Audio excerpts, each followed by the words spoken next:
ਉਹ इतनी जल्दी बंदर गुलाटी नहीं मारता जितनी जल्दी तुम मार गए हो 2 ਮਿੱਠੀਆਂ ਗੱਲਾਂ ਕੀ ਕੀਤਾ ਮੇਰੇ ਯਾਰ ਨੇ ਸਾਲੇ ਪਿੱਛੇ ਲੱਗ ਪਏ ਉਹਦੇ ਕੋਈ ਹੋਰ ਉਹਦੇ ਨਾਲ ਜਾਵੇ ਜਾਂ ਨਾ ਜਾਵੇ ਮੈਂ ਜਾ ਰਿਹਾ ਉਹ ਮੈਂ ਚੱਲਣਾ ਤੇਰੇ ਨਾਲ ਉਹ ਖੋਤਿਆ वो चाहे ना तो पूरी दुनिया की सिक्योरिटी खरीद के इतने खड़ी कर सकता है पर पाली वो सिक्योरिटी और ताकत लेने नहीं पर वो यहाँ आया अपने भाइयों का हौसला मांगने। हाँ 20 साल बाद याद आई है ना भाइयों के उसको ये तो न्याणे है कल के आप तो सियाणे हो ਉਹ ਪਾਲੀ ਆਪਾਂ ਜਿਵੇਂ ਮਰਜ਼ੀ ਆ ਪਰ ਜਦ ਕੋਈ ਬਗਾਨਾ ਵਾਰ ਕਰਦਾ ਜਰ ਨਹੀਂ ਹੁੰਦਾ।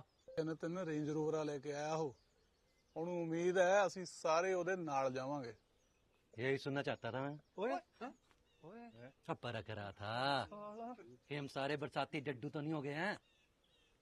अरे रिश्ते बनाना ऐसा है जैसे मिट्टी पर मिट्टी से मिट्टी लिखना पर निभाना ऐसे है जैसे पानी पर पानी से पानी लिखना और हम सारे भाई मिलकर पानी पर पानी लिखेंगे। प्रकाश के तेरा एग्जाम छूट जाएगा तेरा एग्जाम छूट जाएगा।